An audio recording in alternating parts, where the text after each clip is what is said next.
जो तौर है दुनिया का उसी तौर से बोलो।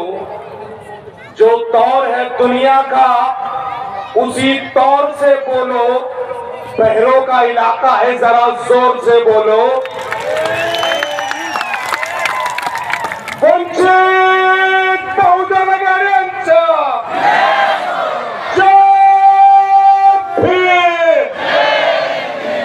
ये जोश, ये जज्बा हमको आने वाली 13 तारीख तक चाहिए, जब तक हम आदरणीय अशोक जी हिंगे पाटिल को बाला साहब के साथ दिल्ली तक नहीं पहुंचा देते, ना हम बैठेंगे ना किसी को बैठने देंगे।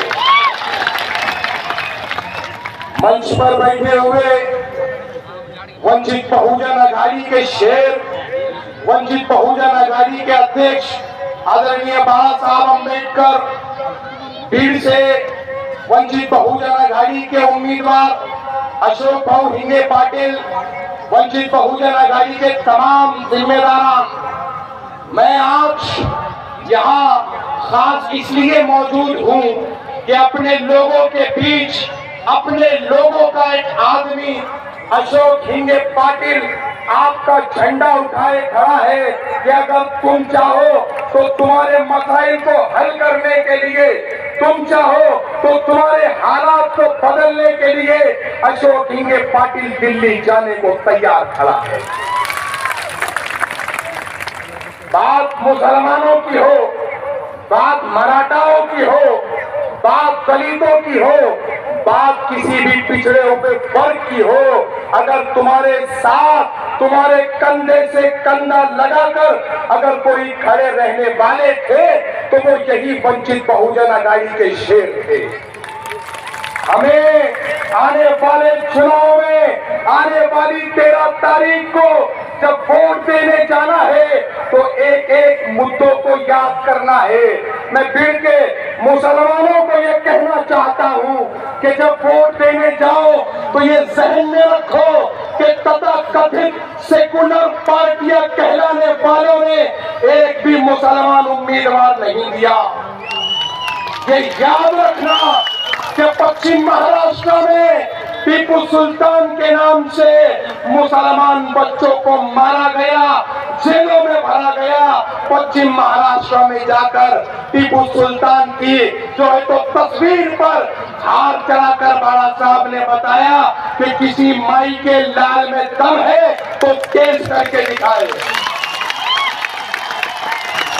मुसलमानों, आने वाली 13 तारीख को जब वोट देने जाओ तो याद रखो इस भीड़ से, जालना से, औरंगाबाद से और अहमदनगर से औरंगजेब के नाम पर, औरंगजेब के स्टेटस लगाने के नाम पर मुसलमान बच्चों को जेलों में डाला जा रहा था।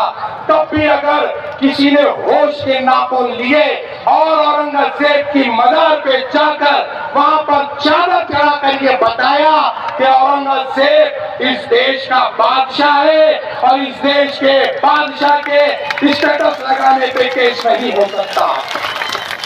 मुसलमानों, ये आने वाले 13 तारीख को वोट देने जाओ तो ये याद रखो कि इस देश के प्रधान सेवक के आंख में आंख डालकर कौन बोल सकता है। इस देश का प्रधान सेवक मुसलमानों को घुसपैठिया कहता है। इस देश का प्रधान सेवक इस देश के लोगों को मुसलमानों के खिलाफ भड़काता है और ये कहता है कि तुम्हारी सारी संपत्ति उनको दे दी जाएगी जो ज्यादा बच्चे पैदा करते हैं। वो बयान सुनने के बाद मेरे जहन में एक बात आई कि 12 बच्चे पैदा करने वाले 20 करोड़ और 2 बच्चे पैदा करने वाले 120 करोड़, ये कैसा होते? ये कैसा होते? तो प्रधान सेवक फरगलाने का काम कर रहा है, लेकिन कोई उसकी आंख में आंख डालकर बोलने वाला नहीं। अगर उसकी आंख में आंख डालकर कोई बोल सकता है, उसका हाथ पकड़कर कोई सही रास्ते पे ला सकता है तो नाम प्रकाश अंबेडकर है।